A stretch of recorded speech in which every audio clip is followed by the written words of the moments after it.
Hoje eu quero pregar sobre o perigo do desânimo. O perigo de ficar desanimado. Há um certo perigo no reino de Deus que afeta todos os tipos de pessoa, desde o pastor da igreja, seja ele quem for, até a criança mais jovem no nosso meio. Um perigo que consegue roubar as nossas forças físicas e espirituais, um perigo que distorce a nossa mente, nosso raciocínio, nosso pensamento, pode até causar problemas físicos. Que perigo é este? É o perigo do desânimo.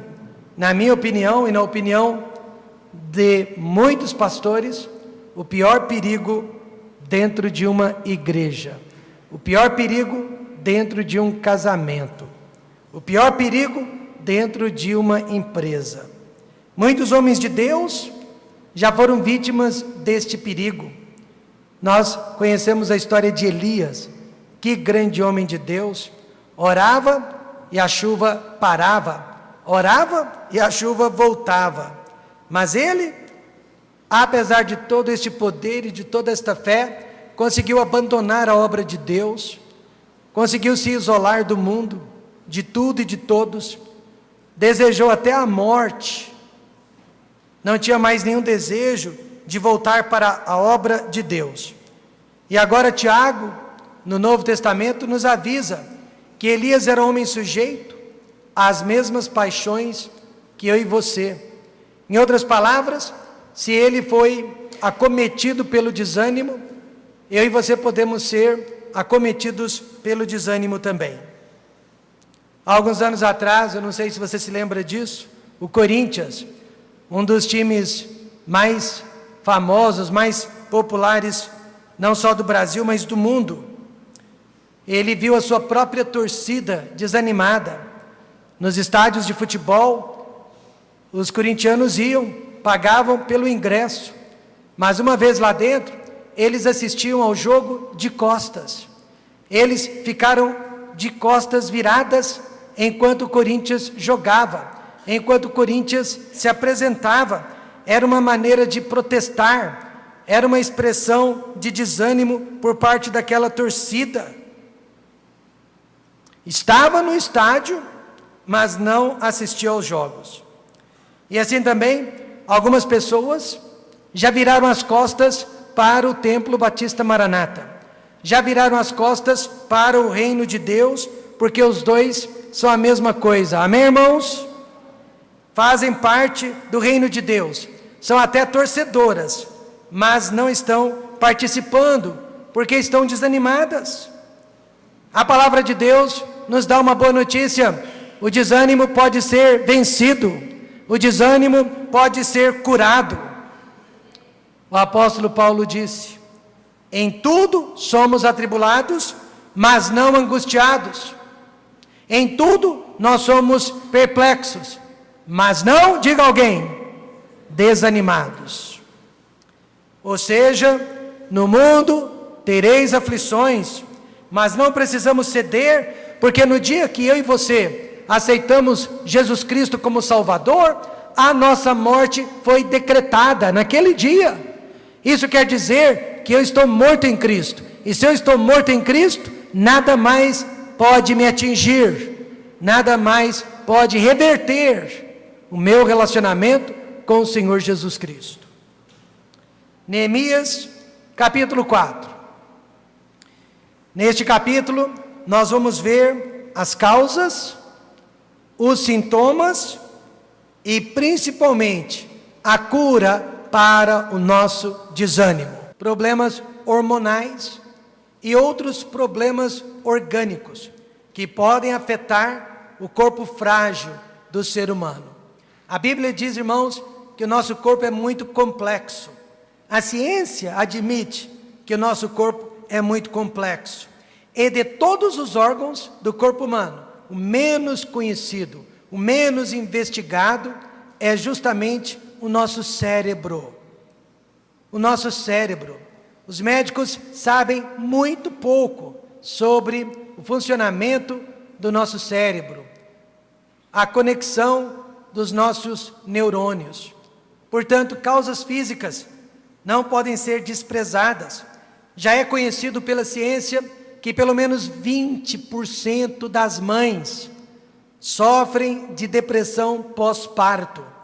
Algumas levam de 2 a 4 anos para serem curadas, e outras, mesmo depois de décadas, ainda não são curadas desta depressão que foi ocasionada pelo desequilíbrio hormonal durante a gestação. Meus irmãos, o corpo da mulher, ele sofre mutações, ele sofre muitas mudanças durante o período gestacional, porque está abrigando uma nova vida. E nós, maridos, não podemos fazer pouco caso disso, amém, irmãos? Nós temos que considerar a esposa, como a própria palavra de Deus ensina, vaso mais frágil. Vaso significa corpo, significa físico. E com muita compreensão, saber ajudá-las nesses momentos difíceis. Mas, no caso da nação de Israel, no livro de Neemias, e no nosso caso, no caso da igreja, nos dias de hoje, o desânimo é geralmente uma doença, mas externa e não interna. Ou seja, ela é causada pelas nossas escolhas, pelas nossas decisões, pelo nosso estilo de vida, pela nossa personalidade e principalmente pela opressão de Satanás e seus demônios. Verso 1 diz, em Neemias capítulo 4, e sucedeu que ouvindo Sambalate, e Sambalate, irmãos, simbolizava a própria pessoa de Satanás, ele ouviu que edificávamos o muro, ardeu em ira, se indignou muito, escarneceu dos judeus. Quando o diabo olha para o templo Batista Maranata, e ele vê que nós estamos ajudando a sustentar 66 projetos missionários, ele arde em ira, amém, irmãos? Ele fica irado, ele fica indignado, e ele procura escarnecer de nossa igreja. Quando ele sabe que nós estamos dando à luz a mais um templo Batista Maranata, a nossa quinta igreja, ele fica indignado e ele começa a nos escarnecer. Mas eu tenho uma boa notícia para lhe dar: maior é aquele que está em nós do que aquele que está no mundo. Sambalate, ele tentou causar medo, pavor e desânimo no povo de Deus, através de ameaças e através de muitas críticas. Meus irmãos, eu aprendi uma coisa no ministério: quanto mais eu sou criticado, mais vontade eu tenho de trabalhar para Deus. Quanto mais eu encontro oposição, mais motivos para oração eu tenho. Porque eu sei que por detrás de toda crítica, por detrás de toda oposição, jaz um Sambalate tentando nos desanimar. Israel ficou desanimado por 5 razões. Veja quais foram essas razões. A primeira, circunstâncias difíceis. Meus irmãos, não estamos nós vivendo circunstâncias difíceis? E eu não estou falando da área financeira, porque nos últimos 12 anos nós tivemos uma certa pujança. Mas eu estou falando, irmãos, da fé. Eu estou falando da vida espiritual. Eu estou falando do clima. Realmente nós estamos vivendo dias em que as pessoas não estão tendo forças. Um diácono de uma igreja batista norte-americana me telefonou recentemente e ele me perguntou: irmão Rômulo, aí no Brasil está acontecendo o que está acontecendo aqui nos Estados Unidos? Pessoas estão perdendo as forças, elas não querem mais vir à igreja, elas não querem mais priorizar as coisas de Deus. E eu disse para ele: irmão, nós não falamos a mesma língua e certamente nós não temos o mesmo dinheiro, mas a natureza é a mesma. A natureza é a mesma. Jesus disse: quando o Filho do Homem voltar, porventura achará fé na terra? Não, Jesus nos avisou que nos últimos tempos haveria uma frieza espiritual no mundo. É profecia, mas irmãos, no mundo não quer dizer que precisa ser no meu coração. Amém, irmãos? No mundo não quer dizer que precisa ser na nossa igreja. Amém, irmãos? No mundo não quer dizer que precisa ser na nossa família. Circunstâncias difíceis. Depois de 70 anos lá no cativeiro de Babilônia, finalmente eles voltaram para a sua terra, mas para encontrar destruição, para encontrar inimigos por todos os lados. Ao invés do templo de Salomão, uma das 7 maravilhas do mundo, eles encontraram vários e vários altares que foram construídos para os deuses falsos. Ao invés dos 10 mandamentos de Moisés, encontraram prostituição, idolatria e a corrupção entre os povos. Até parece o Brasil nos dias de hoje, até parece o mundo nos dias de hoje. Ao invés da tradição judeu-cristã, que ajudou a formar as nações do Ocidente, hoje os países estão tentando destruir valores de família e estão tentando abafar a nossa consciência religiosa. Estão tentando nos convencer que Deus não existe. Você deve ter lido nos jornais, ouvido também nos noticiários, a respeito de uma mulher norte-americana chamada Kim Davis. Kim Davis trabalha num cartório no estado de Kentucky, nos Estados Unidos. Ela se diz crente no Senhor Jesus Cristo, evangélica. Ela se converteu há pouco tempo. Há pouco tempo, ela não é uma crente de muitos anos. E ela recusou assinar, sancionar, casar 2 pessoas do mesmo sexo. Ela foi levada perante um juiz, e o juiz, para que ela servisse de exemplo para todos os demais crentes, para todos os demais cristãos dos Estados Unidos, mandou prendê-la. Ela ficou presa por mais de 4 dias, apesar de que a Constituição norte-americana, Carta Magna, documento mais importante do que qualquer lei que um Estado possa passar. A Constituição norte-americana, há 200 e tantos anos, garante liberdade religiosa, garante que você não precisa agir contra a sua consciência religiosa, lhe dá esse direito de nunca fazer nada que fira os seus princípios religiosos. E apesar da Constituição, este juiz mandou prendê-la para que ela servisse de exemplo. Irmãos, ela serviu de exemplo sim, mas não para causar medo, mas para causar mais coragem ainda. De norte a sul, leste a oeste, dentro dos Estados Unidos, de repente, os crentes se levantaram, e aqueles dentro de cartórios também disseram: nós não vamos assinar, nós não vamos compactuar com esta lei. Serviu de exemplo, mas para mim e para você, amém, irmãos? Que quando nós queremos servir a Deus, devemos estar dispostos a pagar o preço. Hoje em dia, o governo prefere proteger a opção sexual de alguns, ao invés da opção religiosa de outros. É de dar medo, não é verdade? Mas Jesus Cristo avisou: tenho-vos dito isto, para que em mim tenhais paz. Quantos aqui têm paz em Cristo? Mesmo que não haja paz no mundo, né, irmãos? No mundo tereis aflições, mas tende bom ânimo, não fique desanimado, eu venci o mundo. A segunda causa do desânimo foi oposições. No verso 3, nós já lemos a respeito de um outro homem chamado Tobias, símbolo de Satanás também. Ele era inclusive um amonita, e ele disse, olha o que ele disse: ainda que edifiquem, contudo, vindo uma raposa, derrubará facilmente o seu muro de pedra.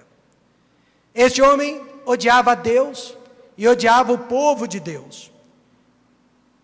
Eles, Tobias, Sambalate, até conseguiram atrasar a obra de Deus um pouquinho, mas não conseguiram pará-la. Todas as igrejas que nós já implantamos, porque nós implantamos juntos, até agora foram 5 igrejas, todas elas foram implantadas em meio a muitas adversidades. Nós tivemos problemas com pessoas, nós tivemos problemas com finanças, nós tivemos problemas com saúde e, principalmente, nós tivemos problemas com opressão maligna, opressão demoníaca. Mas, como eu disse, eu já aprendi que quanto maior a oposição, maior a vitória.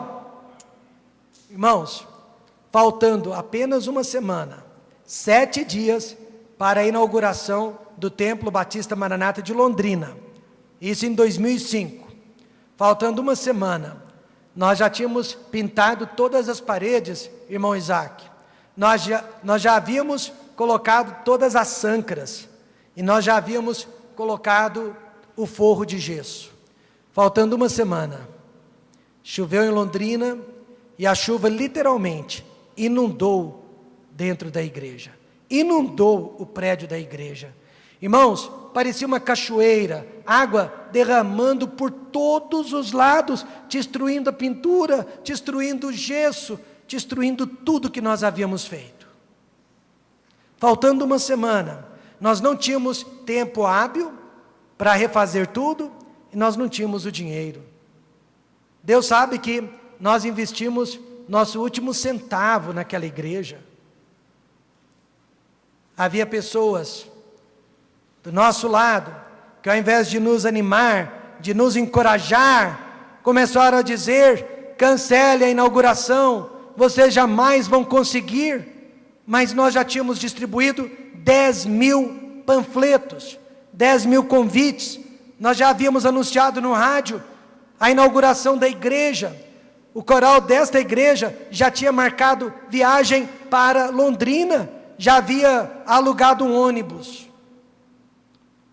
Eu fui atrás de Deus, literalmente eu fui orar, eu fui pedir por um milagre. O irmão Geraldo foi atrás de uma pá, amém, irmãos? Ele foi atrás de uma pá, e várias pessoas que estavam trabalhando na obra, o mestre de obra e outros, mandaram ele achar o vazamento no chão, no terreno, melhor dizendo, no teto. Todos achavam que a água estava vindo do teto. E o irmão Geraldo, cheio do Espírito Santo de Deus, pegou aquela pá e começou a cavar no chão, lá embaixo, rente ao muro da igreja. E todo mundo em cima dele, dizendo: você está errado, você está errado. E ele não dando atenção para aquelas pessoas, fazendo apenas o que ele achava que era certo. Esses homens vieram para mim e disseram: o Geraldo está errado. E eu disse: o Geraldo é meu braço direito, se ele está fazendo isso, eu o defendo. Amém, irmãos? Depois de 2 ou 3 horas, cheio de terra por todo o corpo, o Geraldo localizou o defeito. Aqueles mesmos homens não foram cuidadosos, e quando fizeram o encanamento, irmão Délio, deixaram entulhos caírem dentro do encanamento. Por isso que os canos encheram de água, vazou lá em cima, mas o entupimento era lá embaixo. O irmão Geraldo tinha razão, quando ele tirou aquelas pedras, tirou aqueles entulhos, água saiu, água saiu, água saiu, e aqueles homens ficaram calados. O irmão Geraldo correu, pegou um maçarico, foi para dentro da igreja e começou a secar tudo.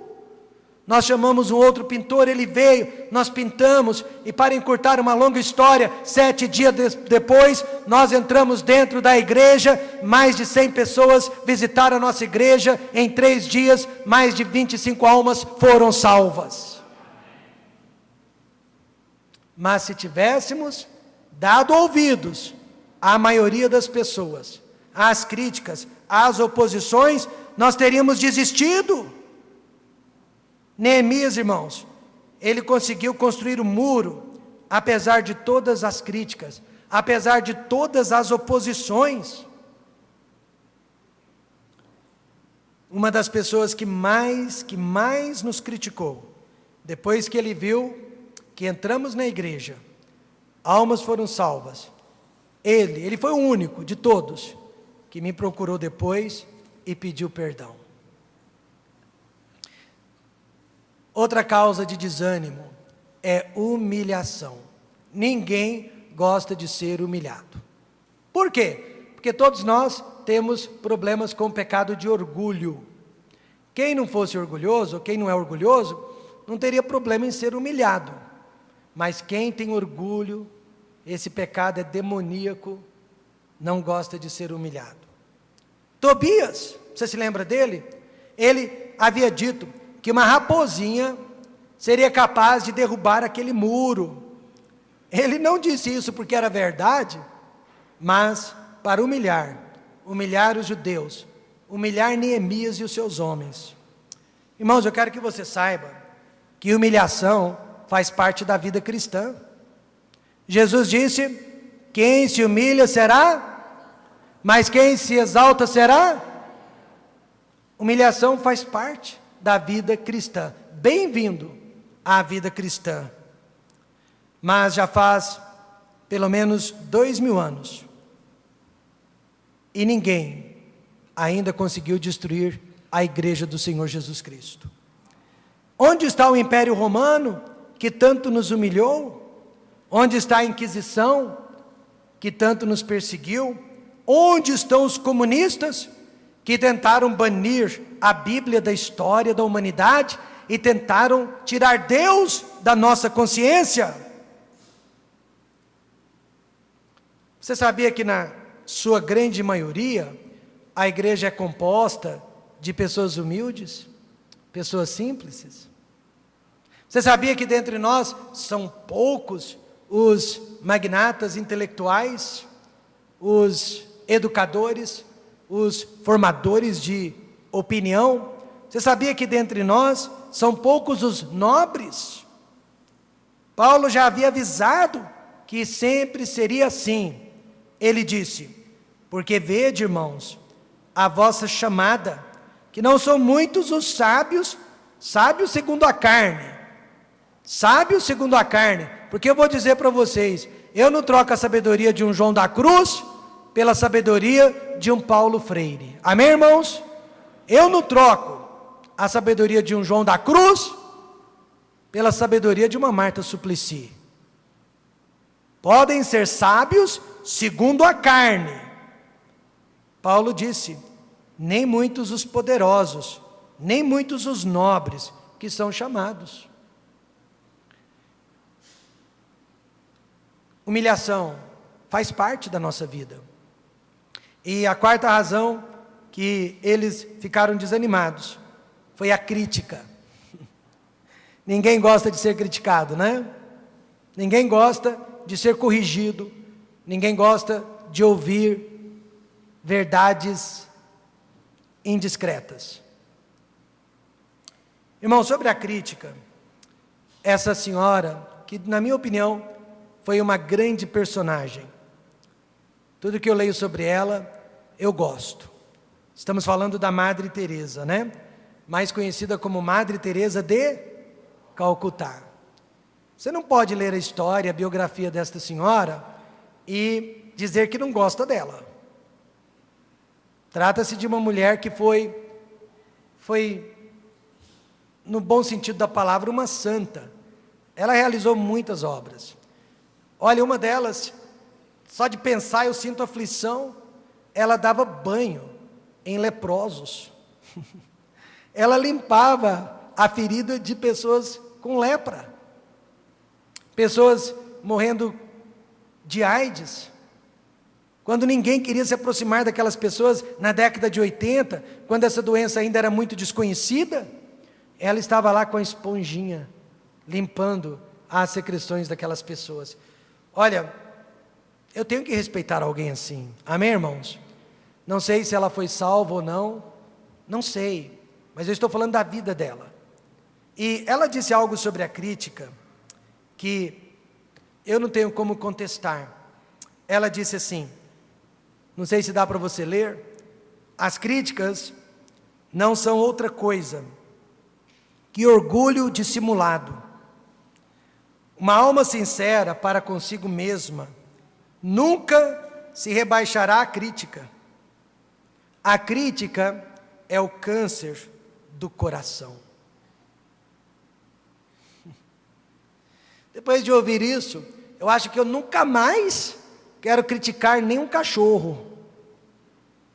Eu acho que eu nunca mais quero falar mal nem do próprio diabo. Porque é verdade, a crítica é o câncer do coração. Nós criticamos porque nos achamos melhor que a outra pessoa que criticamos. E achamos que temos solução para os problemas daquela pessoa, quando não temos solução para os nossos próprios problemas. Mas temos para os outros. Interessante, irmãos, que alguém observou, isso aqui é poético, alguém observou que a lua jamais brilharia no céu com todo o seu fulgor se ficasse prestando atenção na cachorrada que vive latindo para ela. Assim também não precisamos ficar desanimados com as críticas. O que Neemias fez com respeito às críticas?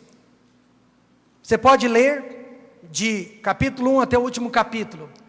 O que ele fez? Absolutamente nada. O que você e eu podemos fazer com as críticas? Nada.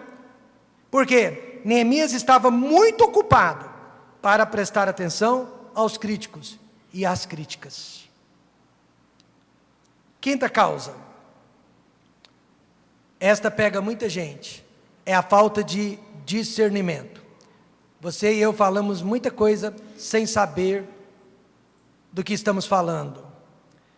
Verso 6 diz assim: porém, edificamos o muro, e todo o muro se fechou até a sua metade, porque o coração do povo se inclinava a trabalhar. O povo estava desanimado, mas não tinha razão para isso. O povo estava desanimado porque não conseguia enxergar o progresso, não conseguia enxergar o que já havia sido feito. Eles ficaram olhando para os destroços, e eles não olharam para o muro, que, irmãos, já havia chegado até a sua metade. E muitas vezes o desânimo distorce a nossa visão. Nós ficamos olhando para problemas isolados, quando na verdade Deus tem nos abastecido de bênçãos, Deus tem nos protegido, Deus tem nos abençoado, Deus tem nos livrado, amém, irmãos? Deus tem nos dado vitórias. Eles ficaram olhando para os detalhes. Isso acontece conosco também. O desânimo vem porque nós tiramos os olhos das bênçãos, nós tiramos os olhos das conquistas, e nós ficamos olhando para as dificuldades. Um casal de nossa igreja. De qual igreja, pastor? Não interessa, hoje nós temos 5, amém, irmãos? Bom falar assim, porque ninguém pensa em ninguém. Mas um casal de nossa igreja sofreu uma grande decepção dentro da própria igreja. A decepção não veio da liderança, mas veio de outras pessoas. E eu pensei comigo, eles vão embora da igreja. Pessoas vão embora da igreja por muito menos que isso. Eles vão embora também. Mas eu orei para que eles não fossem embora. Pedi a Deus que eles não fossem embora. Fui visitá-los e eu tive a coragem de perguntar: o que vocês vão fazer em relação à igreja? E o marido me disse: pastor, muito mais são as bênçãos que recebemos através da igreja do que as decepções. Não se preocupe, com certeza nós vamos ficar. Irmãos, pare para pensar nisso. Todos nós podemos dizer a mesma coisa nesta manhã. Muito mais, muito maiores são as bênçãos que Deus tem nos dado através da igreja. Muito mais. Mas o ser humano, mente distorcida pelo diabo, habita nos mínimos detalhes. Em outras palavras, eu acredito que todos nós que estamos aqui há pouco, há muito tempo, estamos melhores hoje do que quando entramos na igreja. Neemias passou para o povo que era melhor na terra prometida, apesar de todos os problemas, do que lá no cativeiro, com todas as suas liberdades. Era melhor na terra prometida. Nós vimos as causas do desânimo. Agora veja comigo os sintomas. Talvez você esteja dizendo: eu não estou desanimado, pastor. Será? Desânimo é algo muito fácil de ser detectado, porque talvez você não saiba, mas quem está te olhando sabe. Mas, irmãos, o maior perigo do desânimo é o fato que trata-se de uma doença altamente contagiosa. Desânimo é altamente contagioso. Já vimos famílias inteiras, e às vezes mais de uma família, indo embora da igreja por causa do desânimo de uma única pessoa. Começou talvez com a esposa, e ela, com o desânimo dela, conseguiu tirar da igreja o marido e os filhos. Ou começou com um dos filhos, e ele, com o desânimo dele, conseguiu tirar os pais e os irmãos.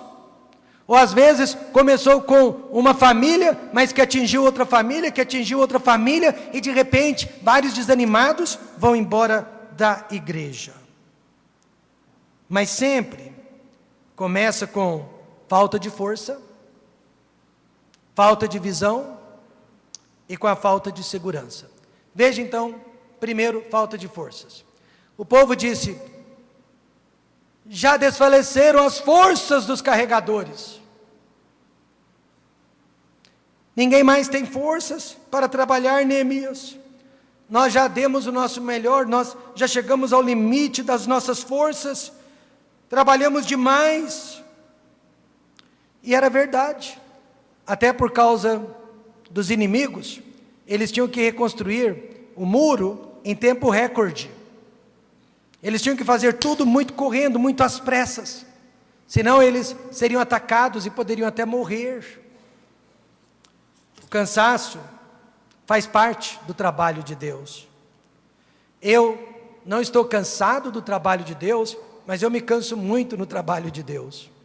Essa história, irmãos, de abrir uma igreja e ao mesmo tempo ficar indo e voltando, pregando conferências e tentando ser uma bênção para muitas pessoas, isso cansa, não é verdade? Cansa fisicamente, mas não cansa espiritualmente. Ao contrário, quanto mais ocupado você está na obra de Deus, quanto mais você trabalha para Deus, menos desanimado você fica.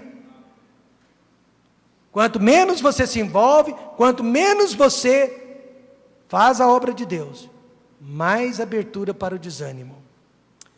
Por esta razão, Jesus ensinou que só se cansa quem trabalha. Ele disse: vinde a mim, todos os que estáis cansados e oprimidos, e eu vos aliviarei. Ou seja, o crente que deixa de lado a vida de adoração a Deus, em breve deixará de lado a vida de consagração a Deus. Antes de deixar de vir à igreja, antes de deixar de trabalhar, antes de deixar de fazer a obra de Deus, já deixou a Bíblia, já deixou a oração, já deixou o amor fraternal lá para trás há muito tempo. O que eu vou contar é uma ilustração infantil, mas que serve muito para os adultos.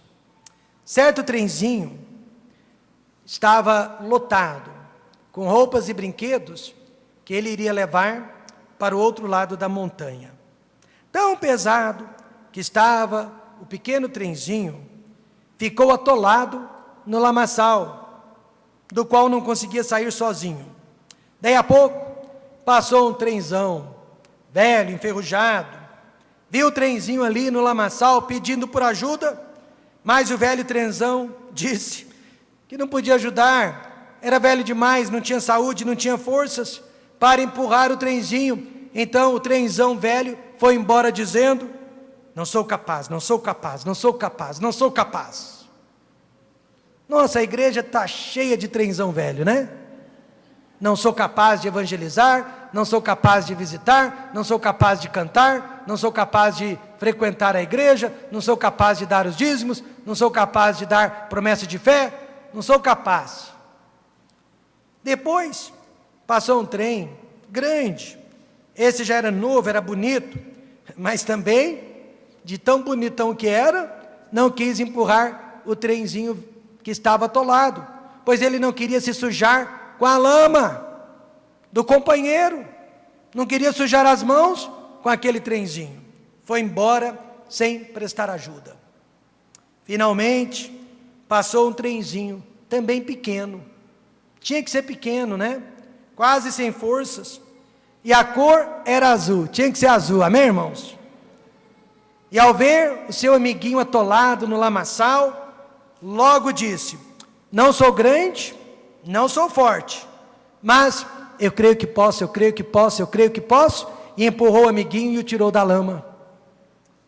Nesta manhã, você e eu podemos até dizer: estou cansado da vida, eu estou cansado até mesmo da vida cristã, mas eu não vou desistir, porque posso todas as coisas em Cristo que me fortalece. Não é a minha força, é a força de Deus. Por isso eu não vou desistir. Mas tudo começa com a falta de forças.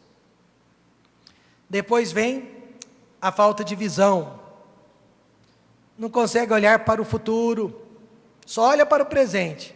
Por isso faz decisões erradas. O verso 10 diz: e o pó é muito. O povo ficou olhando para o pó, e nós não poderemos edificar o muro. É como quando o irmão Isaac está aqui pintando a igreja, e eu chego e vejo pó sobre os bancos, vejo pó sobre o piano, e eu penso: o que eu fui fazer? Por que eu deixei esse homem pintar a igreja?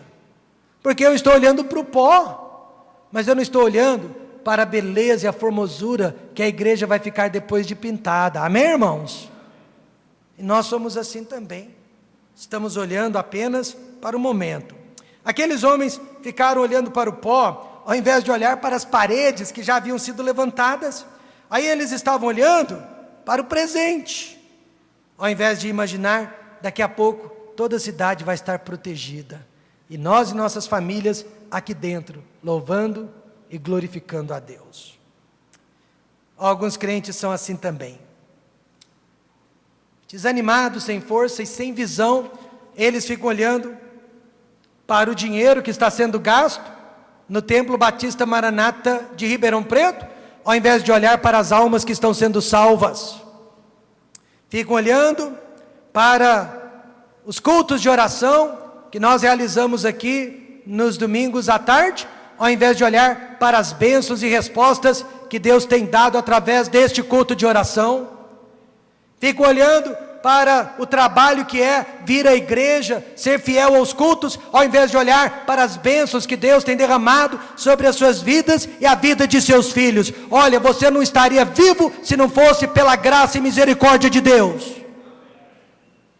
Ficam olhando para os prazeres da carne e da vida que estão perdendo, ao invés de pensar que em breve vão morrer e vão prestar contas a Deus. Falta de visão, irmãos, causa desânimo em nosso coração. O crente se desanima porque em algum lugar ele perdeu a visão de Deus, ele perdeu a visão de si mesmo e perdeu a visão deste mundo. O mundo passa, mas quem faz a vontade de Deus permanece para sempre.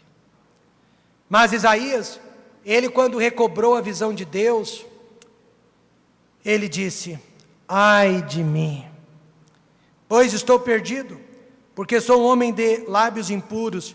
Quem não é, né? Quem não fala besteira, quem não fala coisas que não sabe, e habito no meio de um povo de impuros lábios. Os meus olhos viram um rei, o Senhor dos exércitos. Ah, se você tiver uma visão de Deus nesta manhã, tudo passa. E depois começa com a falta de segurança. Olha, nada atrapalha mais uma esposa do que falta de segurança. A maior necessidade de uma mulher casada é de segurança. Ela tem que ter segurança do amor do marido, do cuidado do marido, da proteção do marido. Ela tem que ter segurança que os filhos estão bem, saudáveis, que tem roupa, que tem comida, que tem remédio, que tem médico. Parece que segurança é a vida da mulher. Eu não estou enganado sobre isso.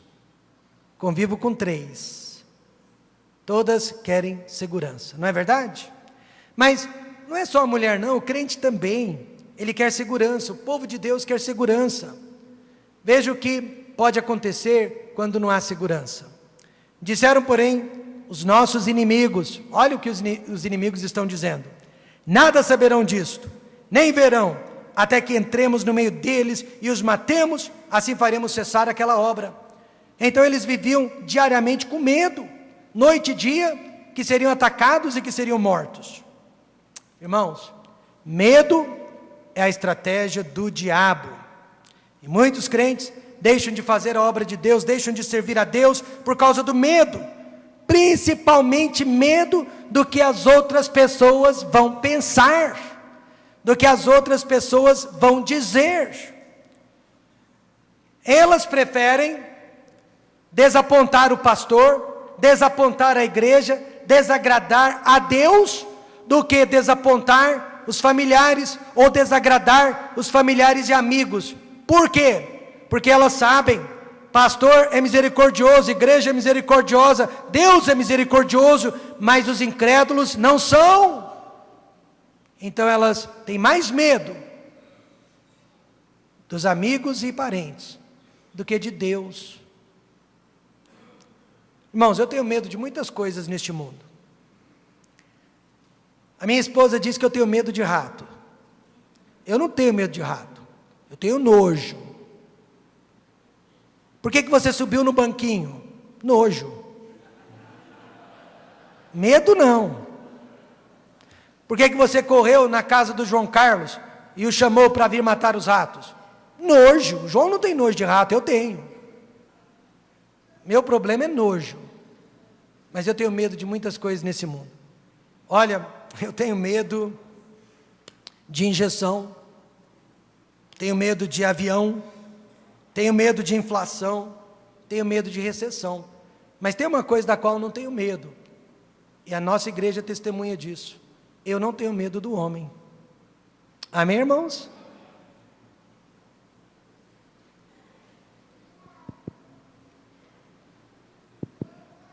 Eu não preciso ter medo do homem, porque todo homem, assim como eu, só pode vestir a calça uma perna de cada vez. Estou errado? Ou estou certo? Nós somos iguais. Eu não tenho medo do homem. O que o homem possa me fazer, o que ele deseja me fazer, não, irmãos. A Bíblia diz que eu tenho que ter medo de Deus, um temor reverencial. Não é que eu tenho medo que Deus seja um carrasco, um ditador, mas um medo reverencial. Mas nunca devemos ter medo do homem. Quem tem medo do ser humano, quem tem medo do homem, nunca faz a obra de Deus, nunca faz a vontade de Deus. Mesmo porque, enquanto eu estiver agradando aos homens, sabe o que vai acontecer? Eu vou perder meus filhos, vou perder minha esposa, vou perder meu casamento, vou perder a minha fé, vou perder a minha saúde, porque nenhum homem no mundo pode me abençoar nessas áreas, só Deus, amém, irmãos? Então eu jamais vou trocar o meu Deus por qualquer homem que seja, nem que este homem seja o meu pai. Devemos sempre nos proteger em Deus, nunca se proteja no ser humano. Por mais importante que aquele ser humano seja para você, nunca deixe que a importância dele ultrapasse a importância de Deus. Israel encontrou a solução para o seu medo. Veja o versículo 17. Cada um, com uma das mãos, fazia a obra, e na outra tinha as armas. Olha, se fosse eu estaria perdido, porque eu sou destro. A mão esquerda não serve para nada. Então eu teria que trabalhar com a direita. Estou lá com a pá. teria uma espada na esquerda, mas olha, não faria nada com aquela espada. De qualquer maneira, aqueles homens, eles estavam orando e vigiando o tempo todo. Então esses são os sintomas do desânimo: falta de força, visão e segurança. E por último, para terminar, a cura para o desânimo. Não podemos fazer o que o país da Inglaterra fez durante a Segunda Grande Guerra Mundial. Não sei se você soube disso, mas o governo passou uma lei que mandava prender os desanimados. Sabe aqueles homens e mulheres que ficavam nas ruas e nas praças pregando contra a Inglaterra e pregando em favor da Alemanha, dizendo que a Inglaterra deveria se render aos alemães? Eles eram colocados na cadeia. Não, aqui não. Vocês não podem desanimar os nossos cidadãos. Deus não faz isso. Já pensou se Ele fizesse? Deus não pega o jovem desanimado, que está desanimando os outros, e põe numa cadeia, não. Ele não pega um irmão da igreja que está desanimando os outros e coloca na cadeia, não. Porque Deus, através do seu infinito amor, Ele não despreza um filho desanimado. Antes, Ele tenta encorajá-lo e fortalecê-lo. Mas o que um crente desanimado precisa fazer para reaver a sua esperança? Reafirmar a sua fé e rever as suas prioridades. Afinal de contas, o que você quer da vida? Primeiro, reafirmar a sua fé. Não os temais, lembrai-vos do grande e terrível Senhor. Irmãos, lembre-se do que Deus é, grande e terrível. Lembre-se do que Deus tem feito. Basta você olhar para o seu passado recente e um passado mais distante e ver o quanto Deus tem abençoado a sua vida através da sua igreja. Lembre-se do que Deus promete: ser fiel até a morte e dar-te-ei a coroa da vida. Sabe, quando você está desanimado, não seria uma má ideia também reafirmar a sua salvação? Porque se o desânimo é constante, pode até ser que você ainda não seja uma pessoa salva. Já pensou que tragédia, tantos anos no Templo Batista Maranata, para morrer e descobrir que você nunca havia nascido de novo? Isso é sério. Quando eu tinha 23 anos de idade, passei um período de desânimo, e a primeira coisa que eu confirmei foi a minha salvação. Irmãos, não brinquem com a salvação. E segundo, reveja as suas prioridades. Olha, irmãos, eu tenho uma prioridade na vida, porque para mim o viver é e o morrer é lucro. Se Cristo se tornar a sua prioridade, todas essas coisas banais que o têm desanimado deixam de ser importantes. Nem eu, nem meus irmãos, disse Neemias, nem meus servos, nem os homens da guarda que me seguiam, largávamos as nossas vestes. Cada um tinha as armas e a água. Nossa prioridade: viemos aqui para reconstruir o muro, viemos aqui para reconstruir a cidade do nosso Deus e do nosso Rei. Veja, irmãos, que a nossa prioridade como filhos de Deus não é de sermos servidos, mas de servir. Pessoas vão embora da igreja porque, não me fizeram isso, não me fizeram aquilo, ou me fizeram isso, me fizeram aquilo, e você é o centro, das suas prioridades. Não, venha para cá, para você poder ser uma bênção para os outros, para você servir aos outros, e não para você ser servido. Porque, enquanto você achar que o mundo inteiro lhe deve, você sempre será uma pessoa derrotada. O mundo não lhe deve nada. Hoje o irmão João disse: nós é que devemos o amor uns para com os outros. Terminando, Jesus deixou de comer para evangelizar uma mulher. Jesus deixou de dormir para orar por seus amigos. Jesus deixou de descansar para pregar o evangelho. E Jesus deixou de viver para nos salvar. Tudo que ele fez foi sempre pensando nos outros. Deus promete, irmãos, e agora nós podemos confiar. Vamos nos colocar em pé e citar juntos este versículo de 1 Coríntios 15, 58. Todos juntos, numa só voz. Portanto, meus amados irmãos, sede firmes e constantes, sempre abundantes na obra do Senhor, sabendo que o vosso trabalho não é vão no Senhor. E o povo de Deus diz? Amém. Fechem os olhos.